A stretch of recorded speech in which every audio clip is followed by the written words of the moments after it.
What's going on, YouTube? Earth Power here, bringing you our fourth episode of this Let's Play adventure.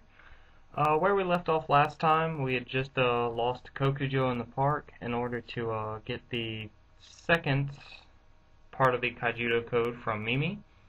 And now, to get the third part, we have to go to the mall and find this kid who has something of Mimi's. We have to get that from the kid by dueling him.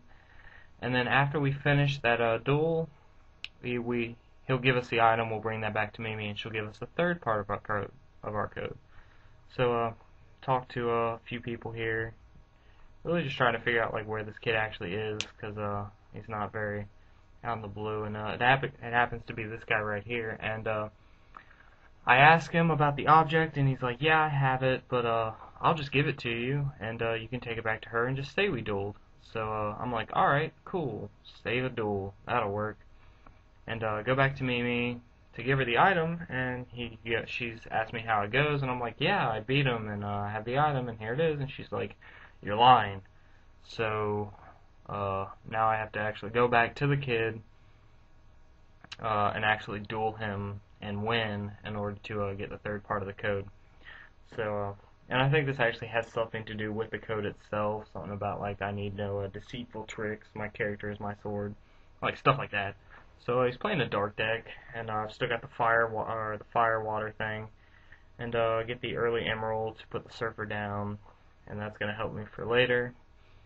He's got first turn Marrow Ooze and second turn 2 lone tears, and that's kind of scary. That means he's got quite the board presence that I really can't deal with right now. And I'm just going to keep dropping as many creatures as I can just to put as much pressure on the board as I can, and hopefully come up with an answer to his creatures. But he has this Frost Spectre, which is a 3-mana evolution of a ghost card, and he summons that on top of one of the lone tiers, gives all of his ghosts Slayer ability. He attacks with the first lone tier and hits an Aqua Surfer right off the bat, so I go ahead and surf that back to his hand, the Frost Spectre. And now my field is actually pretty good compared to his. I try to bounce with his lone tier with the Aqua Surfer, but he blocks that with Marrow Ooze, and then I go ahead and break a shield with Emerald, and he gets Terror Pit to Terror Pit my Kook Balloon, so that's pretty bad.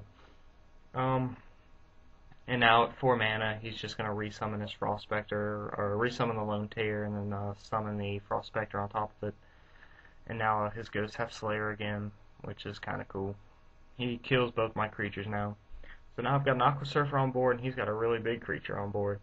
I do have Thrash, though, which can bounce with the Frost Spectre should he decide to attack with it next turn. And I've still got that Aqua Hulkus as well. So not too anything he can really do right now. He summons Grimsoul, which is 5 mana for 3,000 power. He can tap it instead of attacking to return a card from his grave to his hand. And that's pretty good. It's another ghost. But he attacks with the Frost Spectre, and I block it with Thrash.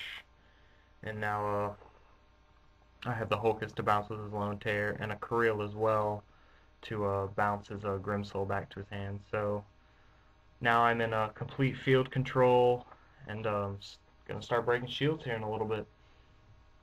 Resummoning the Grimsoul is his only choice since he's top decking. He just tops the Grimsoul and summons it. But nothing I can really do about that. I play the Thrash Crawler in mana. Tap 3 for Energy Stream to draw 2, get a Kareel, which is cool, and summon Pyro Fighter. So to go break some more shields now, and I hit a second Terror Pit in a row in a shield, which is really bad. Like the story of my life in this episode is like shield triggers, like all the shield triggers. It's my God, there's so many, and they get in the way, and somehow I battle through them all. So you'll be seeing that. Summons a Gray Balloon, which is good. I do have 2 Pyro Fighters, however, though, so I can clear his field out should he decide to block with the Gray Balloon. Attack with my first Pyro Fighter on his Grimsoul in order to bounce him, and he does block it, so then I use my second Pyro Fighter to kill his Grimsoul, wipe his field out again, and break his shield with Kareel. So he's down to 2 shields, I'm down to 3, and I have a Kareel on board, and he's got a Gray Balloon, which he summons this turn. But I do have the other Kareel that I got from the stream a couple turns back. Kareel that Gray Balloon back to the top of his deck, swing at the shield with Kareel, and hit a Proclamation of Death. and it's like, God, how many triggers can you have? But it's just I'd choose the Deadly Fighter to die, and yeah, thank God I summoned it. Thank God I had that to summon. So now I play what I can. I've got another energy stream, so I play that, get an emerald and another energy stream. Think about playing the other energy stream, but just decide that summoning the most creatures right now will be the best. And don't attack at his last shield since he does have the Grey Balloon. I don't need to be losing creatures for no reason. And now with the 2 cards he has in hand, he just happens to have the Lone Tear and the Frost Spectre. And, I mean, that's not a bad thing, I guess. I'm not too worried about it. I know I've still got that Surfer and Shields from earlier with the Emerald play. So, not too worried about what he can do to my shields. I do have Paladin, however, though, so I'm going to summon Paladin on top of the Aqua Guard, bounce back his Grey Balloon, and summon a Rickaboo the Dismantler. Go ahead and bounce with the Paladin and the Frost Spectre for any unforeseen circumstances arise, and kill him with the Krill. So now I actually get the item. I guess I gave it back to him. So the first time, when I came back, I'm like, no, I actually want to duel you for this. And go back to Mimi now, tell her that I actually won, and she gives me the 3rd part of the Kaijudo code. And now I get a message from Daba telling me that there's a huge tournament that's coming up, and in order to qualify, you need to win with at least 2 house rules from a card shop. So or win with at least 2 house rules and 2 of the card shops. And I've already won the tournament for the lady at the park. I've won with all 3 of her house rules, so that's not a problem. And now I just have to win another tournament with 2 of their house rules. So I don't have the rules for the harbor or the mall one yet, so I'm actually going to go check out which ones the malls are. But I think I actually do wind up playing Daba's shop house rules, since his are the easiest to complete right now for the deck that I'm running. Yeah, go to the malls, see if I can download their house rules. And theirs is build with only a single creature race, build with a certain creature race, or build with using only 2 creature races, something like that. And that's kind of bad. So in order to, or since my deck is running since so many different creature bases, I really don't care for those house rules right now. I go to Daba's shop, however, though, because I think his rules are win with the deck without using spells, and then win with the deck using no multi-breakers. So the deck's already set up for no multi-breakers. I just have to take all the spells out of my deck and find replacements for them, which shouldn't be too hard. Bring the deck down to 31 without the spells, taking out the Phantom Flames, the Comet Missiles, and the Energy Streams. I just decide to I think I put in a couple blockers, and I find room for Blazosaurs and stuff like that, as you'll see here. Put in a couple Aqua Jolters, just because since I'm losing all my spells, I am losing a lot of shield triggers, so the Jolters will help there, since I'm also still running Emerald. I pass the Blazosaur at first. I think I'm going to come back to it. Yawning. Yeah, I've got 3 more spots left in the deck. So I think I'm just gonna go. I think I'm gonna put in the Blazosaurs. Take out the Legionnaire Lizard, which I had in for a second, and put in 4 Blazosaurs, which actually come out to pay off in a match you'll see here in a little bit. Blazosaur puts that work in. So go up to this shop tournament guy here, and he checks my deck for, and I'm completing 2 of them right now, so we hop right into this tournament.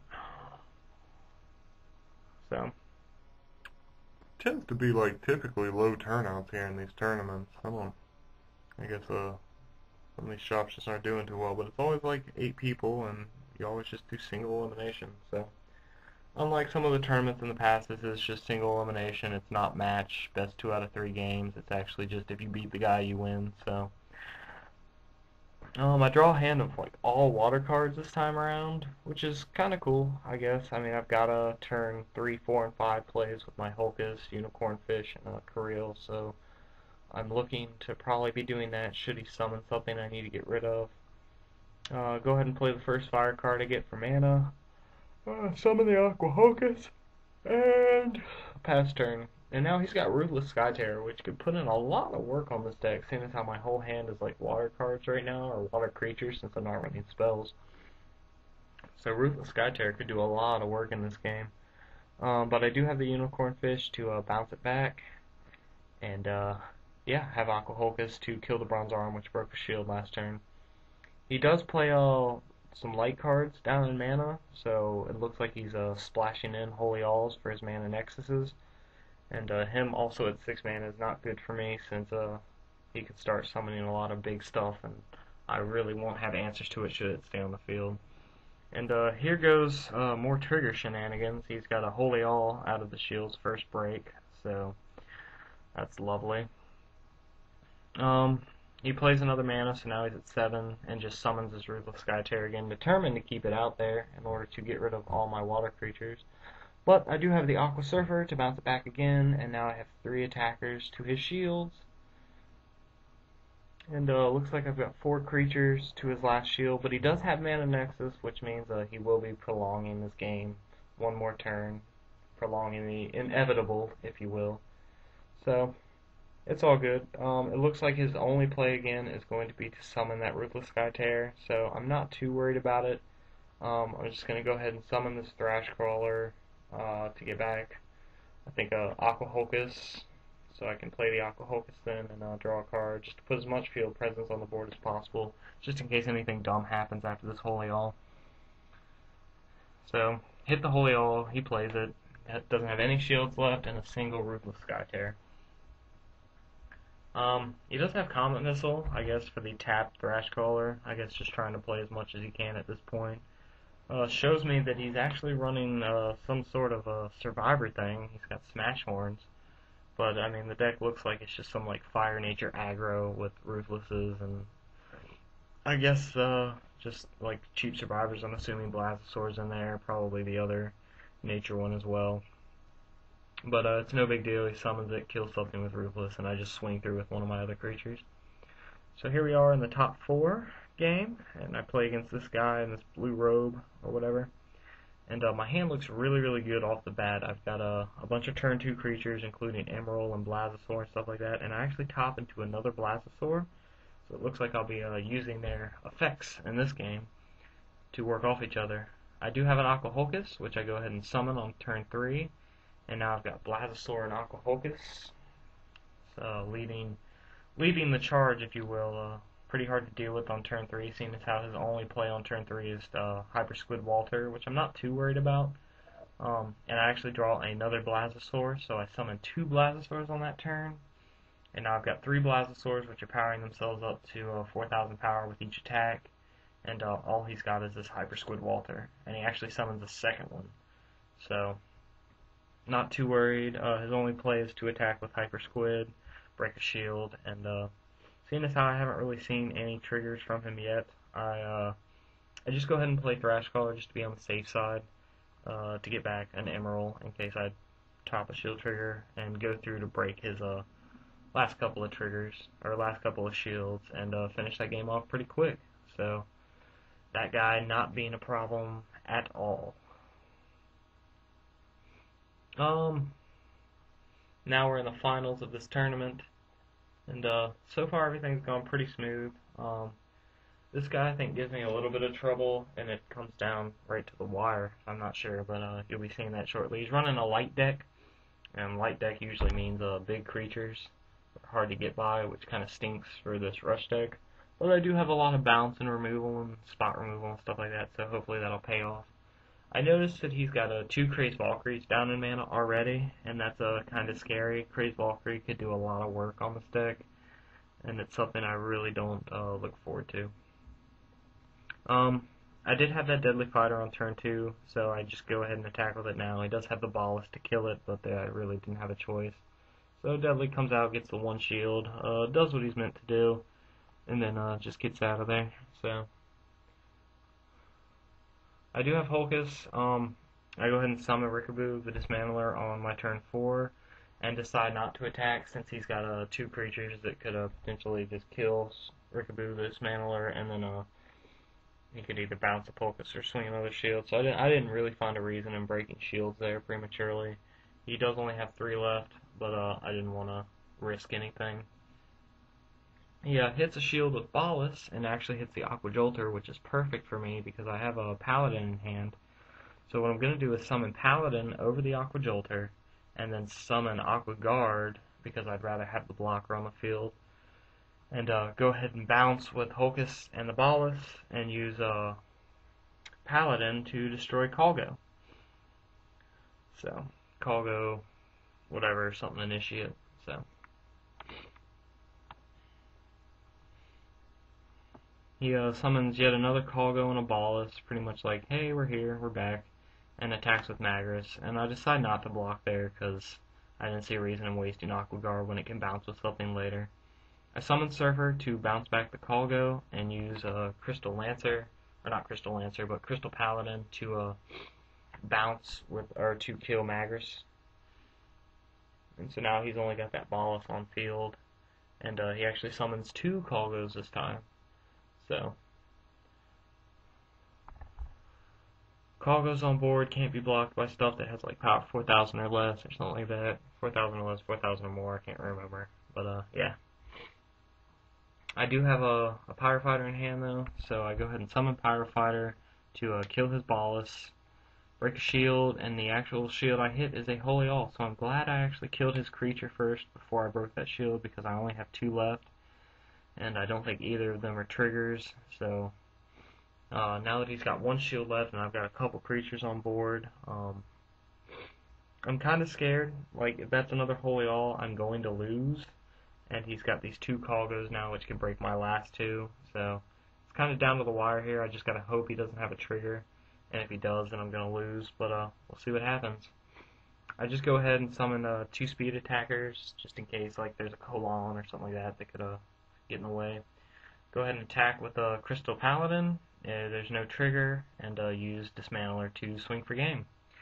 And I win the tournament. So now that we've won that tournament with 2 house rules, I can now finally enter the arena tournament. I get a few packs. Pull a couple cool things. Get another Chaos Worm, so I could probably do something with Darks now. I'll get a pack of Epic Dragons. I'll pull like a Soul Gala and a Sinai Jade Tree or something like that. Get a couple more packs, just pull a couple cool things, get another Mana Nexus. So cool things to add to the deck for later. Dava congratulates me, saying that now I can be entered in the tournament, gives me my pass for the arena, and gives me 2 packs of Epic Dragons, which I pull a lot of cool stuff. I get a Cranium Clamp, a Volcano Charger, and that Super Terror Dragon, and then the other pack I get an Aqua Grappler, and another Terror Dragon Regarian. So, a couple of cool packs there. I actually decide now to buy 2 packs of Epic Dragons and trying to pull some Quixotic Hero Swine Snout so I can build a Fire Nature, which you will see used in the next episode of this Let's. And I actually do pull a Quixotic out of the first one, buy another pack, get a Slap Happy Soldier Galback, and what do you know? The 4th Quixotic. So, we are set to go for this arena tournament now. I go ahead and leave Daba's shop, go over to the arena, and you'll see me setting my deck up here before the end of this match. But this pretty much is the end of this episode for Let's Play, episode 4. Leave a like if you enjoyed. I'd appreciate it. Those likes are really, really helpful. It not only does it give me an idea of like who's actually like how many people are watching this and like what they kind of enjoy seeing more or less than other stuff. It actually helps us get to the top of these listings when people search like Duel Masters and Earth Power and stuff like that. And so it's really just helpful for the channel, and I really I appreciate it a lot for any support you guys can give us in terms of just clicking a little button. So yeah, guys, how about this? If I can get to 20 likes on this video, anybody who posts on this from now until the end of this competition will get 20, let's say, yeah, anyone who posts on this video from now until the end of the competition, if this video gets to 20 likes, will get 20 points. So yeah, give you guys a little bit of an initiative to work together for points here. And then, or how about this? The more likes it gets until the end of the competition, the more points everyone who posts on this video will get. So, if you post on this video and at the end of the competition there's 15 likes on it, you all get 15 points. If there's 30 likes on it, you'll get 30 points. And yeah, just kind of a cool way to get you guys a bunch of points. Like I said, anyone who hits probably, I think anyone who has points at the end of this competition, I'll ask for addresses and stuff and send you guys out some signed cards or something like that. And then of course the winner will get that big prize box, which will be to be announced. You guys have seen some of the prizes I have in store for you, but I've also got a whole bunch more, and that'll all be decided as soon as I finish this competition. Yeah, so look forward to all the other videos we have in store for you, and we've got some more video duels. I've got another Let's Play episode, and the video blog adventure, as well as the blooper reel towards the end of this week, and all that jazz, as well as all the other people you guys still need to meet, which you will see, if not during Subscriber Appreciation Week, after. So yeah, we will see you next time, YouTube. Leave a like if you enjoyed, and hope you guys have a good one. Peace.